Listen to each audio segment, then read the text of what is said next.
Hello दोस्तों। तो कैसे हैं आप सब? होप करती हूँ आप सब सही होंगे। तो मैंने आपसे लास्ट वीडियो में कहा था कि हम एनाटॉमी एंड फिजियोलॉजी का क्वेश्चन पेपर सॉल्व करेंगे। ओके, तो फर्स्ट क्वेश्चन पेपर है मार्च 2005 का। तो इसमें क्वेश्चन क्या है, define and describe following terms. तो हमें डिफाइन करना है ऑस्मोसिस, एनाटॉमी, पेरिकार्डियम, सूचर और ऑटोक्लेव। हम हाफ ऑफ पार्ट में इसे कवर करेंगे। तो जैसा कि आप सब स्क्रीन पे देख रहे हैं कि osmosis, it is a process of the transfer of water across a semi permeable membrane from lower concentration to higher concentration.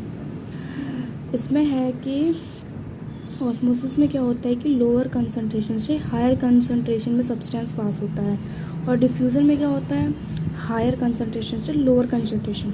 ये बात आप लोग याद रखना। ओके, ये एक प्रोसेस है ट्रांसफ़र ऑफ वाटर ट्रांसफ़र करने की, जो हमारी पतली सी लेयर होती है सेमी परमेबल मेम्ब्रेन की दो सब्सटेंस के बीच।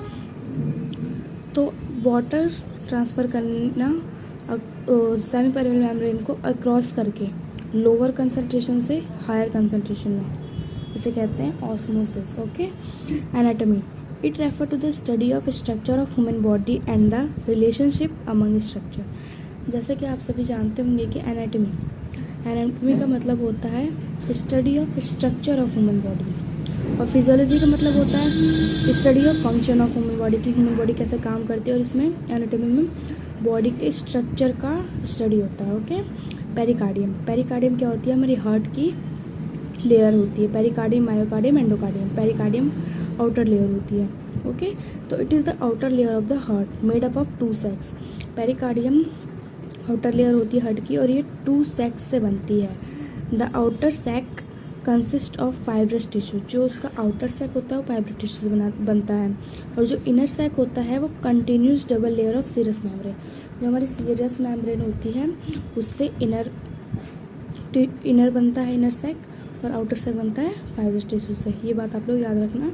और सूचर जो हमारी है वो स्कल बोन होती है, उसके बीच का जो जॉइंट होता है, जो फाइब्रस जॉइंट, जो कभी मूवेबल नहीं होता है। फाइब्रस जॉइंट बहुत हार्ड जॉइंट होता है, वो मूवेबल नहीं होता है। ओनली बर्थ टाइम ये हल्का सा मूव करता है, वरना ये कभी मूव नहीं करता। ओके, तो it is the fibrous joint between the bones of cranium. ये फाइब्रस जॉइंट है हमारे क्रेनियम बोन के बीच की। ओके, तो autoclave, it is a process of sterilisation to kill the bacteria including their spores. तो जैसा कि आप लोग जानते होंगे कि एनाटॉमी के साथ साथ माइक्रोबायोलॉजी भी पेपर में आती है, तो ये माइक्रोबायोलॉजी का क्वेश्चन है ऑटोक्लेव। ओके, तो ये प्रोसेस है स्टेरिलाइजेशन, मतलब जो चीज़ कंटामिनेटेड हो गई है उसको स्टेरिलाइज करने का। स्टेरिलाइज मतलब जैसे कंटामिनेटेड का मतलब है कि उस पर बैक्टीरिया जम गए हों, वायरस जम गए हों, तो उसको स्टेरिलाइज करना। ओके, तो ये प्रोसेस है किल the bacteria including their spores. जो हमारा मटेरियल है उसके स्पोर्स पे बैक्टीरिया जम गए हों उनको किल करना, स्टेरिलाइजेशन करना। ओके, तो हमने ये डिफाइन कवर कर लिए। अब हम करेंगे गिव क्लासिफिकेशन ऑफ टिश्यू कितने टाइप्स के होते हैं, उनके सब टाइप्स वगैरह सब। ओके, तो जैसा कि आप देख सकते हैं कि tissue, epithelial tissue, connective tissue, muscle tissue और नर्वस टिश्यू, ये 4 टाइप्स ऑफ टिश्यू होते हैं। एपिथेलियल टिश्यू में सिंपल और स्ट्रेटिफाई आता है, देख रहे हैं हम, सिंपल और स्ट्रेटिफाई। और सिंपल में स्क्वैमस, क्यूबॉइडल, कॉल्यूमिनर और सिलेटेड, 4 टाइप ऑफ टिश्यू होते हैं सिंपल में। और स्ट्रेटिफाइड में स्ट्रेटिफाई, स्क्वैमस और ट्रांजिशनल। और स्ट्रेटिफाई स्क्वैमस का और सब टाइप होता है नॉन क्रेटनाइज और क्रेटनाइज। ये आप लोग प्रैक्टिस करना बना के। Okay, connective tissue, loose connective tissue, adipose connective tissue, dense connective tissue, lymphoid tissue, cartilage tissue. Dense connective tissue का सब पार्ट होता है फाइब्रस टिश्यू, इलास्टिक टिश्यू, और कार्टिलेज टिश्यू का सब टाइप्स होता है हाइलिन, फाइब्रो और elastic. Okay, muscle tissue हमारे 3 types के होते हैं, स्केलेटल मसल, स्मूथ मसल और कार्डियक मसल। नर्वस टिश्यू हमारे एक्सिटेबल होते हैं और नॉन एक्सिटेबल होते हैं। एक्सिटेबल का मीन है जो टच करते एक्साइट हो जाए, और नॉन एक्सिटेबल जो एक्साइटेबल नहीं होते हैं। डन। अब हम करेंगे क्लासिफिकेशन ऑफ टिश्यू हो गया। अब हम करेंगे discuss type of simple epithelium tissue. Simple epithelium के कितने टाइप्स होते हैं, अभी आपने पढ़ा कि सिंपल एपिथेलियम के कितने टाइप्स होते हैं, स्क्वैमस, क्यूबॉइडल, कॉलम्नर, सिलिकेट। अब हम इनके बारे में पूरा करते हैं। Okay, simple epithelium tissue, it consist of a single layer of cells and is divide into 4 types. अभी हमने पीछे पढ़ा ये 4 टाइप्स में डिवाइड होते हैं। It is usually found in secretory surface, ये ज़्यादातर कहाँ फाउंड होते हैं, सिक्रीटरी सरफेस पे, but never on surface subjected to stress. जो सरफेस सब्जेक्टेड होता है स्ट्रेस से उस पर फाउंड होते हैं। ओनली सिक्रीटरी जो सरफेस सिक्रीशन पास करता है ओनली उस पर फाउंड होते हैं ये। The types are name according to the shape of cell which differ according to their function. जो इनके टाइप्स हैं वो किसके अकॉर्डिंग है, इनके शेप और इनके फंक्शन के अकॉर्डिंग है। 4 टाइप्स के होते हैं। Squamous epithelial, this is composed of a single layer of flattened cell. ये आप देख रहे हैं, ये सिंगल लेयर और फ्लैटनेट सेल चपटी है, ये फ्लैटनेट सेल से बनी हुई है।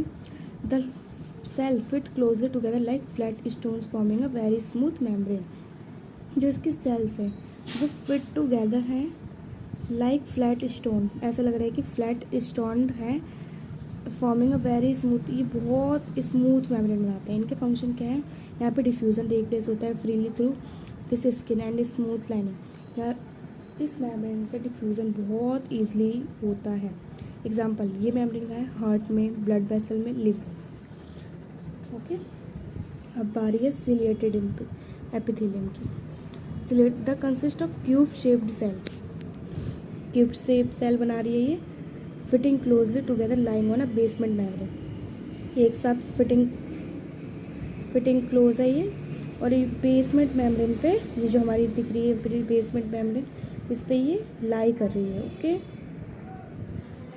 It is found in kidney, कहाँ फाउंड होती है, किडनी में, and actively involve in secretion, absorption and excretion. ये ज़्यादातर फाउंड होती है किडनी में।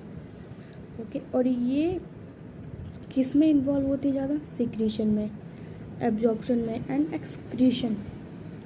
ओके, अब बारी है columnar epithelium. It is form by single layer of cell and rectangular in shape. Single layer of cell में फाउंड होता है और रेक्टेंगुलर इन शेप है, और लाई करता है ये भी बेसमेंट मेम्ब्रेन में। It is found in lining the organs, ये हमारे जो ऑर्गन्स हैं उनकी लाइनिंग में, एलिमेंट्री ट्रैक होता है ना, एलिमेंट्री ट्रैक के ऑर्गन्स हैं हमारे, उन oesophagus, large intestine, small intestine, उनके लाइनिंग में ये फाउंड होते हैं। ये हमारे एलिमेंट्री ट्रैक को इंजरी से प्रोटेक्ट करते हैं। देख सकते हैं आप। सिलिएटेड एपिथेलियम, ये लास्ट है, 4 टाइप्स थे ना इसके, लास्ट टाइप है। This are form by columnar cell, ये किससे बनता है, कॉलमनर सेल के, कॉलमनर सेल से विच है fine hair like structure called cilia. Columnar cell से बनता है और इसके फाइन हेयर लाइक स्ट्रक्चर होते हैं ऊपर, जिसे हम सीलिया कहते हैं। The cilia consist of microtubules inside a plasma oriented extend from the free border of columnar cell. The wave like movement of many cilia propel the content of the tube. जैसे हम खाना खाते हैं तो वो peristalsis movement के through propel होती है, आगे बढ़ती जाती है, तभी हमारे और सारे ऑर्गन जैसे स्मॉल इंटेस्टाइन, लार्ज इंटेस्टाइन में पहुंच पाती है। उसी तरह सीलिया हमारे जैसे हमने जैसे आपको एग्जांपल देती हूँ, जैसे हमारा नोज़ है, नोज़ के अंदर हमारे बहुत हेयर है, तो हेयर से क्या होता है कि जैसे हमारे नोज़ के अंदर बहुत सारे हेयर हैं, तो जैसे हमारे अंदर कोई और जैसा सपोज फॉर एग्ज़ाम्पल कि हमारे नाक में कोई वो चले गया, मक्खी चली गई, तो जो हमारे हेयर है उसको ट्रैप कर लेते हैं, उसको अंदर तक नहीं जान देते हैं। तो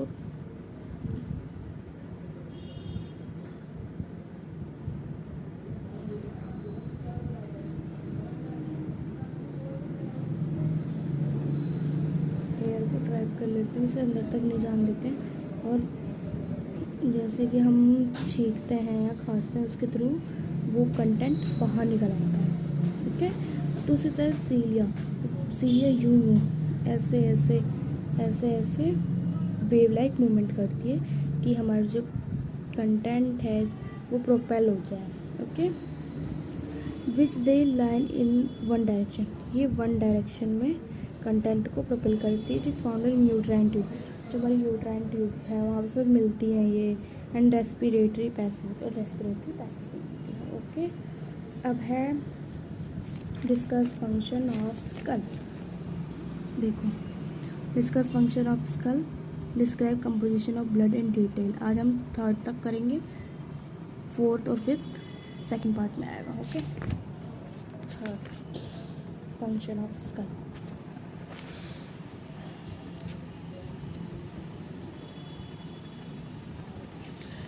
the various part of the skull has a specific and different function. जो हमारे स्कल हैं उनके वेरियस पार्ट हैं, उनके अलग अलग फंक्शन हैं। ओके, तो the skull protect the delicate tissue of the brain. हमारा स्कल क्या करता है, हमारे ब्रेन को प्रोटेक्ट करता है। बोन, जो हमारे ये बोनी आई सॉकेट है जिसमें हमारी आई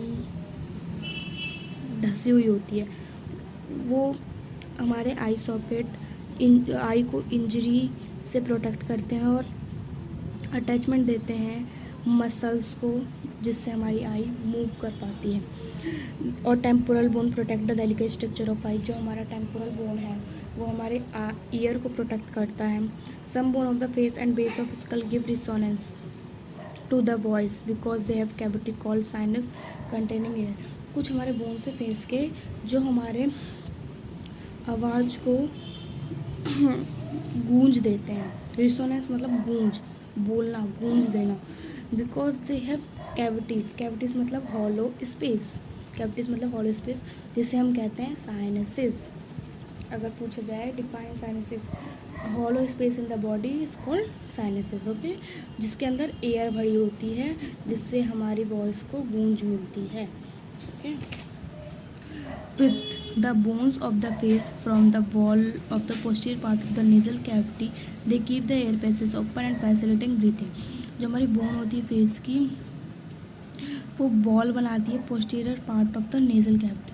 जो हमारी पोस्टीरियर पार्ट है ना नेज़ल कैविटी की, वहाँ पे एक वॉल बनाती है, तो वो बॉल हमारे एयर पैसेज को ओपन रखते हैं और हमारे खून को ब्रीथ लेने में हेल्प करते हैं। और जो मैक्सिला और मैंडिबल है, हमारी मैक्सिला अपर लिप, मैंडिबल ठोड़ी, provide alveolar rich.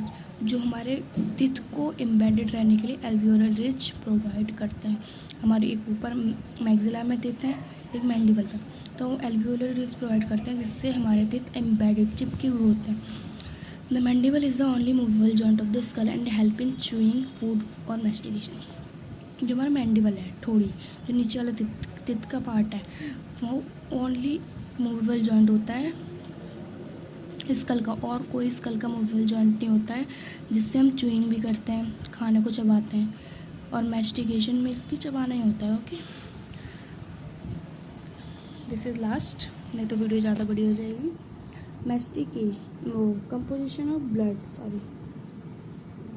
The blood is compose of to portion. ये बात आप याद रखना, ब्लड टू पोर्शन से कंपोज होती है, प्लाज्मा और फॉर्म्ड एलिमेंट।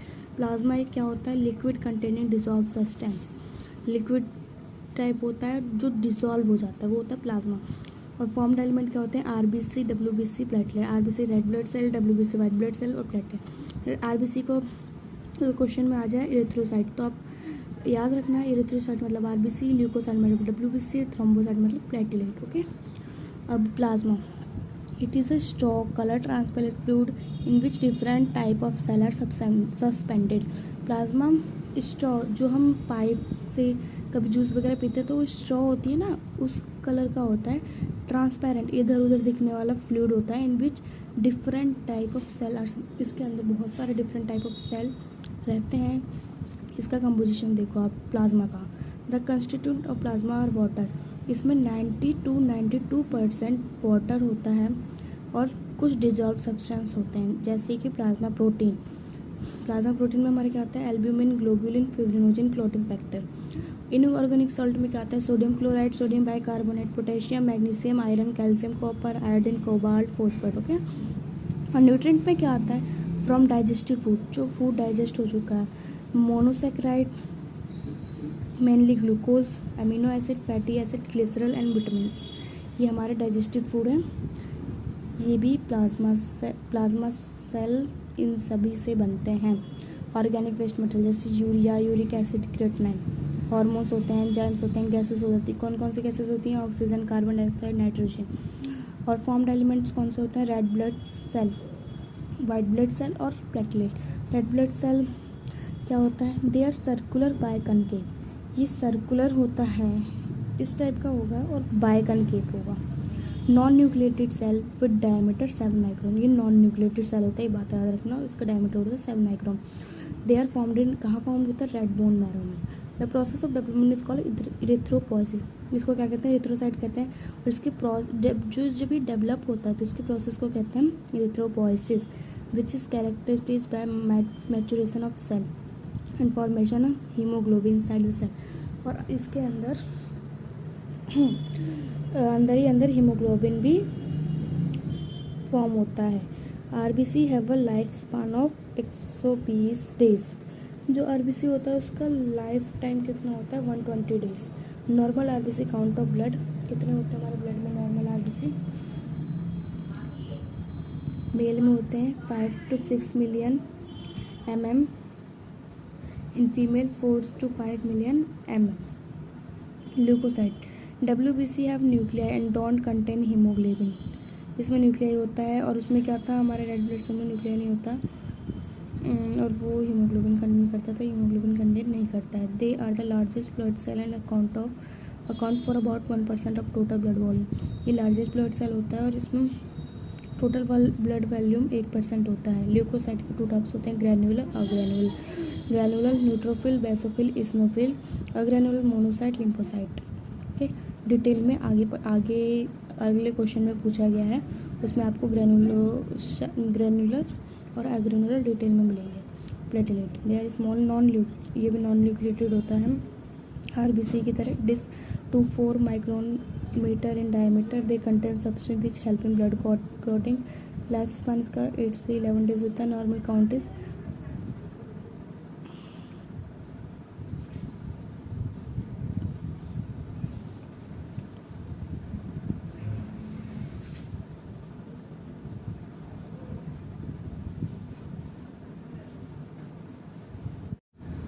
नॉर्मल काउंट होता है प्लेटलेट का 25 लाख से 40 लाख mm। तो वीडियो एंड करते हैं, नेक्स्ट में हम 4th और 5th का पकड़ेंगे। Thank you for watching. अगर आपको वीडियो पसंद आई please like and subscribe and share my channel.